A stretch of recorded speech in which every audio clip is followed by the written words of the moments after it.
बोलो जयकारा, बोल मेरे श्री गुरु महाराज की जय। सौभाग्यशाली प्रेमी गुरुमुखों, संत महापुरुष फरमाते हैं कि हरि के भजन के बिना इंसान को सुख नहीं मिल सकता। बिना हरि के भजन के स्वप्न के अंदर भी इंसान को सुख नहीं मिलता। इंसान जो है अगर आनंद लेना चाहता है तो उस प्रभु का नाम हमेशा जपता रहे, क्यों कि ये जो नाम के साथ ही आपको सुख है। जो नाम जपते हैं वो तो खूब आनंद लेते हैं। जो संसार के अंदर नहीं तो माया ने अपना इतना प्रपंच रचाया हुआ है कि सब जीवों को वो कठपुतली बनाकर माया के पीछे घूम रहे हैं, नचा रहे हैं। धनवान इस संसार में धनवान कोई भी नहीं है, सभी जो है निर्धन ही हैं। जो धनवान कौन है? जो परमात्मा का नाम जपते हैं वही धनवान है। क्योंकि ये जो माया के साथ आप बोलते हो कि हम धनवान हैं, तो माया के साथ आज तक ना कोई धनवान हुआ है और ना ही आगे होगा। क्योंकि माया जो चीज़ है ये यहाँ की यहाँ रह जानी है, इसने हमारे साथ नहीं जाना। जब साथ ही नहीं जाना तो हम धनवान कैसे हुए? तो हमें तो हमारे साथ तो क्या है, जो संत महापुरुषों ने हमें नाम दिया हुआ है, जो मालिक का नाम जपते हैं वही धनवान है। क्योंकि वो धन ऐसा है, वो हमें लोक के भी सारे सुख देता है और परलोक के भी सारे सुख देता है। तो हमें अगर धनवान बनना है तो ज़्यादा से ज़्यादा मालिक का नाम जपना है, जिससे हम लोक के भी सुख भोगे और परलोक को भी सुख भोगे। अब देखो, एक राजा था। अब राजा बड़ा धार्मिक था। अब वो धार्मिक और बूढ़ा हो गया। जब राजा बूढ़ा हो गया तो उसने सोचा कि मैं किसी ऐसे व्यक्ति को अपना राजपाट दूं, उत्तराधिकारी बनाऊं, जो प्रॉपर न्यायाधीश हो और सबके लिए प्रॉपर न्याय करे और प्रजा में हमेशा सुख ही सुख हो, दुख नाम की कोई चीज़ ना आए। ऐसे व्यक्ति को ना मिल जाए जो साथ के राज्यों को या प्रजा को दुखी करे। उसने सोच के उसने एक युक्ति बनाई और मन में सोचा कि ठीक है। अब उसने अगले दिन जब सुबह हुई तो राजा ने अपना एक फरमान निकाला, एडवर्टाइजमेंट कर दी कि देखो, राजा अपना एक बहुत बड़ा बाजार लगा रहा है और बाजार के अंदर हर तरह की सुख सुविधा की हर चीज़ उसमें मौजूद है, और जिस चीज़ पे कोई हाथ रखेगा वो चीज़ उसको मुफ्त में मिलेगी, उसका कोई दाम नहीं लिया जाएगा। जब ऐसा ढंढोरा पिट गया सारे शहर में, तो राजा ने 2 दिन के बाद बाजार लगवा दिया। जब बाजार लगा दिया तो सारा शहर वहाँ पे इकट्ठा हो गया। जब सारा शहर इकट्ठा हुआ तो सब ने सोचा आज तो हर चीज़ मुफ्त मिलेगी, और राजा ने ये ऐलान किया था कि हर इंसान को एक ही चीज़ मिलेगी, वो 2 नहीं ले सकता।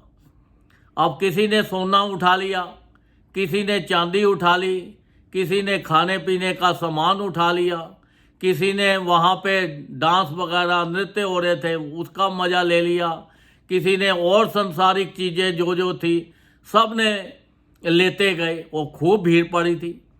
उसमें से एक गुरमुख था। अब गुरमुख उसमें बाजार में से जा रहा है, सब लोगों को बाजार की चीज़ों की तरफ कोई ध्यान ही नहीं कर रहा कि क्या क्या चीज़ें पड़ी हुई हैं, कि मैंने कोई लेनी है या नहीं लेनी। अब वो सब लोगों को, भीड़ को छोड़ता हुआ वो सीधा जहाँ राजा बैठा था राजा के पास चला गया और जाके उसके चरण छुए और उनके पास बैठ गया। राजा ने पूछा, भाई बाजार लगाया है इतना, सब संसार के अंदर हर संसार की सब सुख सुविधा वहाँ पे मौजूद है, तो आप क्यों नहीं वहाँ पे जाते? आपने उनकी तरफ रुख भी नहीं किया, मुख भी नहीं किया, देखा भी नहीं कि ये संसारिक चीज़ें कहाँ हैं। क्योंकि मैं दूर से वो अपना तख्त पे बैठ के तो देख रहा था कि भाई बाजार में क्या हो रहा है। तब वो गुरुमुख ने कहा कि देखो राजा, आपने अपने फरमान में लिखा था कि बाजार के लगेगा और एक ही चीज़ मिलेगी सबको, और जो जिसको हाथ लगा देगा वो उसको मुफ्त में मिलेगा। तो मुझे वो चीज़ों से नहीं, मैंने तो आपको छुआ है, मुझे तो आप चाहिए। अब राजा सोच में पड़ गया।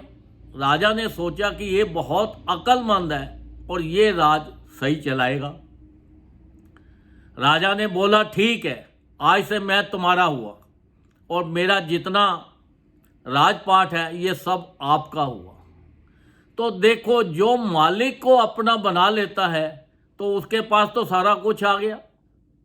अगर कोई चीज़ मार्केट की उठाता तो एक मिलती, उसने तो राजा को अपना बना लिया। तो हमारे तो संत महापुरुषों ने हमारे लिए कितनी हमारे ऊपर कृपा की है कि हमारे लिए 5 नियम बना दिए हैं। श्री आरती, पूजा, सत्संग, सेवा, सिमरन और ध्यान, जो श्रद्धा सहित करे निश्चय हो कल्याण।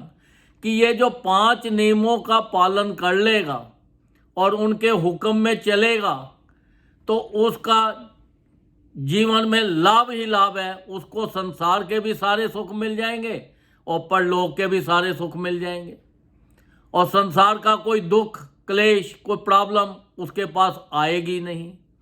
तो देखो, हमारे ऊपर संत महापुरुषों ने कितनी अपार कृपा की है कि मालिक का नाम लेने से, मालिक को अपना बनाने से हमारे लिए कितनी खुशियां मिल जाती हैं। कितना संसार के अंदर हमें किसी चीज़ की कोई कमी नहीं रहती। तो हमें ज़्यादा से ज़्यादा उठते बैठते चलते फिरते हर वक्त अपना उस परमात्मा का नाम जपना है। ये जो मन है इसको ऐसा है कि इसको मंदिर बना लो, ऐसा बना लो कि मंदिर की तरह, जहाँ मंदिर में हर वक्त पूजा पाठ होता है, ऐसे ही हम अपने मुख से हर वक्त उस परमात्मा का नाम जपते रहें। इधर उधर की चीज़ें सब छोड़ दें। जितना ज़्यादा नाम जपेंगे तो हमारा ध्यान इधर इधर नहीं जाएगा। ये जो संसार की माया है ये हमें छू नहीं सकेगी, ये हमें प्रॉब्लम नहीं देगी। हमारे पास सुख और दुख सब एक बराबर हो जाएंगे। तो अगर हम मायावी चीज़ों में फंसेंगे तो संसार के दुख भी देखो इसी में है, सब चीज़ों के साथ है। तो उस परमात्मा का ज़्यादा से ज़्यादा नाम जपो ताकि हमारा लोक और हमारा जो परलोक है वो सुखी हो जाए और हर इंसान, हर परिवार में खुशियाँ ही खुशियाँ हों। ज़्यादा से ज़्यादा नाम जप के अपना जीवन सफल करो। और ये जो मनुष्य देह मिली है हमें, बड़ी मुश्किल से मिली है, और ये मनुष्य देह का पूरा पूरा लाभ उठाओ।